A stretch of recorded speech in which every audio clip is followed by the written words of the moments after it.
Sa MSWD or DSWD po nga kalim kahapon.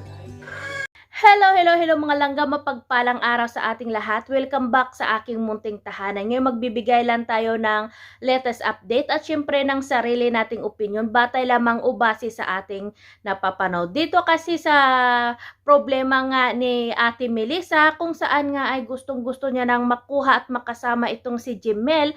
At sa Monica doon nga sa tiyahin niyang si Marivic ay napakahirap nga ng sitwasyon ngayon. Kaya naman itong si Kuya Val ay to the rescue at hindi niya talaga pababayaan itong si Ate Melissa kasi nga naman ay si Ate Melissa ang may karapatan sa kanyang anak, kaya naman ginawa ni Kuya Val yung lahat para matulungan si Ate Melissa. Kaya naman si Kuya Val ay hindi nagpatumpik-tumpik pa at sinamahan nga sa MSWD talaga itong si Ate Melissa.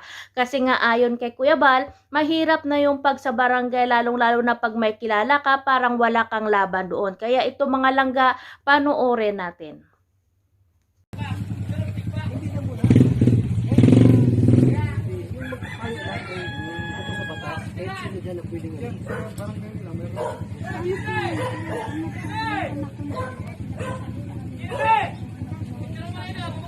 Hindi problema yan. Hindi yan.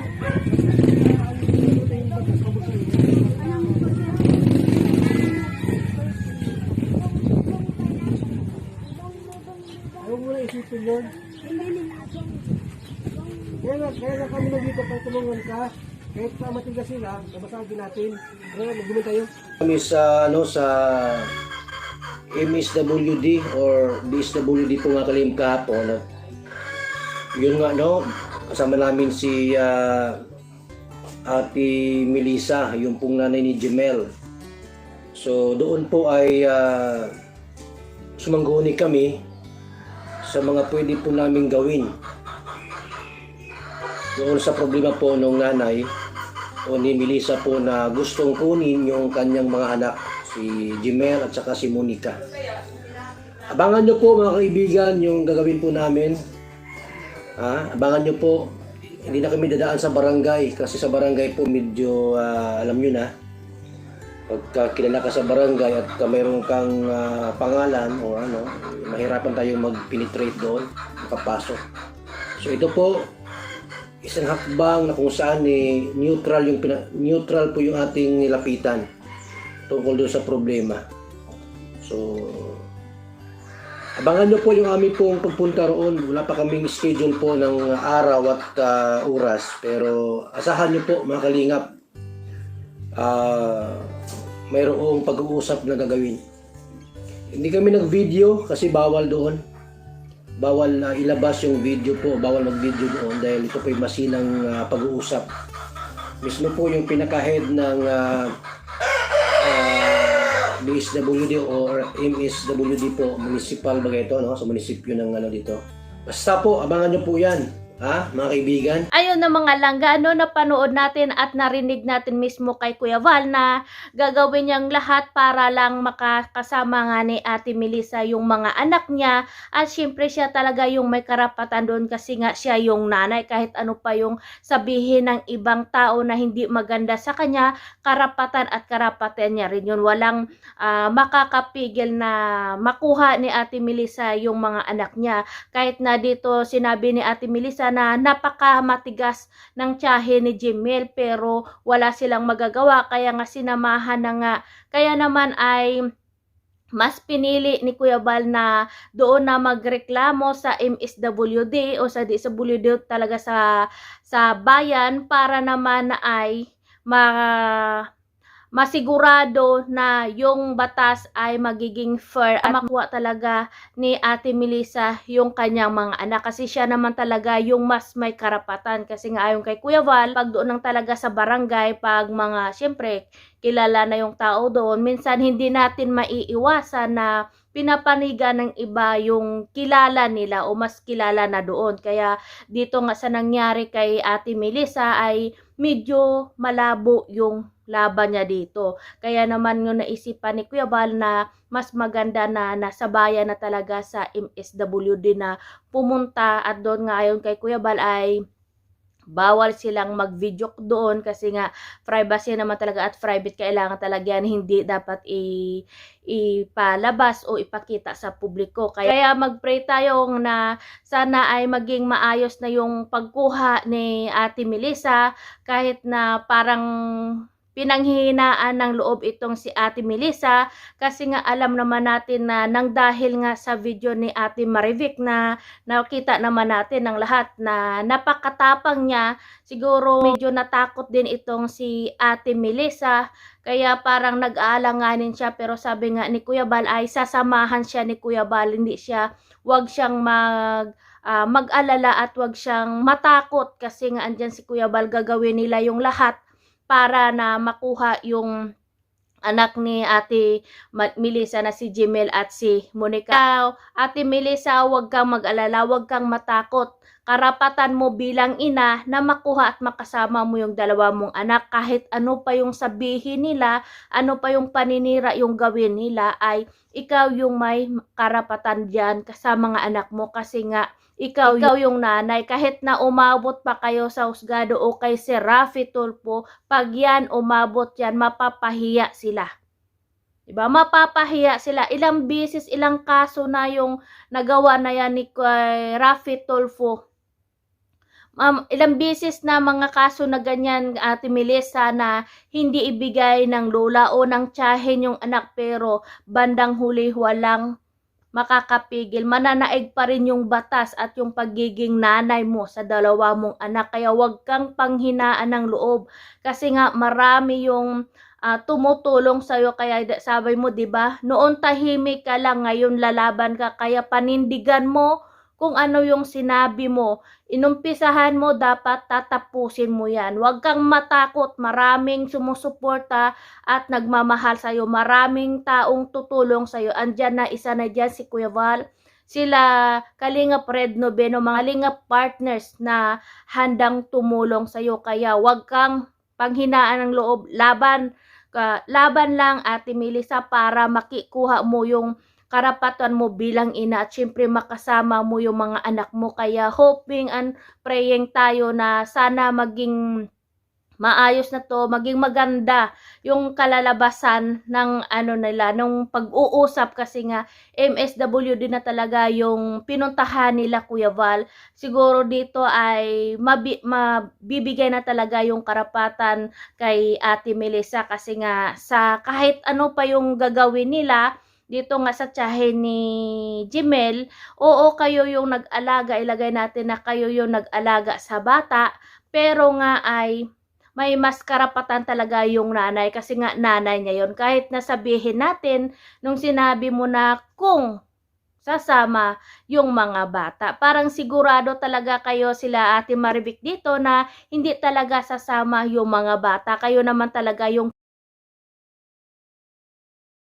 si Jimel nga ay ayaw niyang sumama nga doon kila mama niya. Kahit alam din ni Monica na yung mama niya ay si Melissa, pero ayaw niyang sumama. Parang sigurado na talaga itong si Ate Marivic.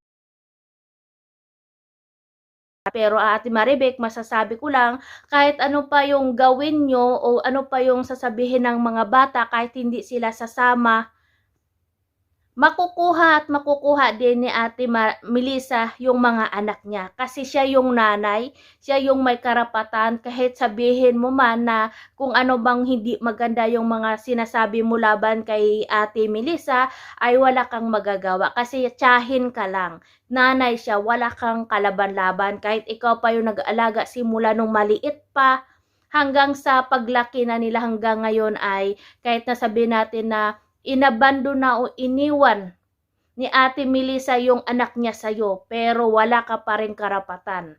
Kasi nga, unang-una, nasa pangalan o birth certificate talaga ng mga anak niya na si Ate Melissa yung nanay, at ikaw wala kang pangalan dyan sa birth certificate ng mga bata. Kaya kahit anong tigas yung gawin mo, kahit anong tapang na gawin mo dyan, wala kang magagawa. Sana na lang ay i-pray na lang natin dito kay Ate Marivic at kay Lola Ligaya na ibigay na lang nila ng mahinahon itong si Jimel at si Monica dito kay Ate Melissa, para hindi na humaba yung problemang ito at para wala nang mangbas sa inyo.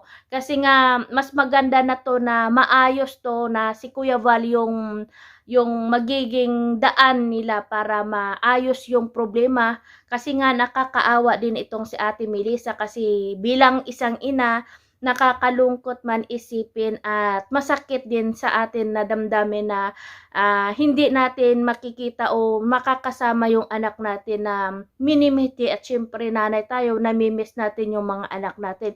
Kaya sabihin natin kung anong sama, kahit anong sama natin bilang ina, pero andun pa rin yung puso bilang isang nanay sa kanyang mga anak. Kaya gagawin ng nanay yung lahat alang-alang sa mga bata at dito yung deserve nga ni Ate Melissa na makuha niya yung mga anak niya kahit saan pupunta, kahit dito kay Raffy Tulfo, walang laban dito yung tiyahin ni Jimel at yung lola niya kasi nga ilang kaso na yung mga nangyayari na ganyan, kahit umiyak pa yung mga bata, kahit maglupasay pa sila dyan, kahit tatakbo pa yan o magtago yung mga bata, kukunin at kukunin talaga ng nanay kasi sila yung karapatan. Kaya sana wag nang umabot pa dito kay si Raffy yung mga ganitong sitwasyon kasi maraming galamay itong si Raffy na siguro nakaka-monitor na sila kasi nga viral na yung mga video na to ni Ate Melissa at kay Jimel nga. Lalong-lalo na dito sa tiyahin niya.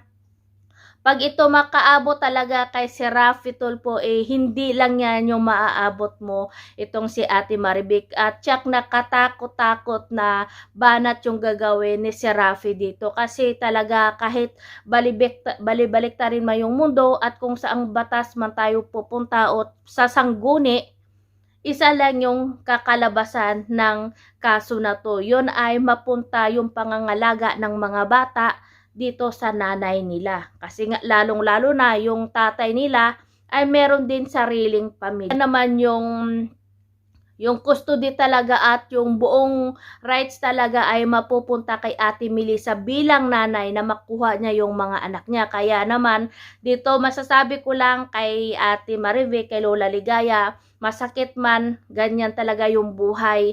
Kasi nga may nanay itong si Jimel at si Monica na gusto silang kunin. Kaya ibigay na lang natin para walang gulo at para wala nang mangbas sa inyo. Kasi syempre nasasaktan din tayo sa mga nambabas sa inyo at siguro naman ay ayaw nyo na mabasa o makarinig, ayaw nyo makabasa o makarinig ng hindi maganda sa mga pinopost o kino-comment tungkol sa inyo. Kaya ibigay na natin yung gusto ni Ate Melissa na makasama yung mga anak niya kasi karapatan niya yun. Hindi natin pwedeng baliwalain yung batas at karapatan ng bilang nanay. At dito kay Ate Melissa, laban lang, tiwala, wag kang matakot, wag kang huminto.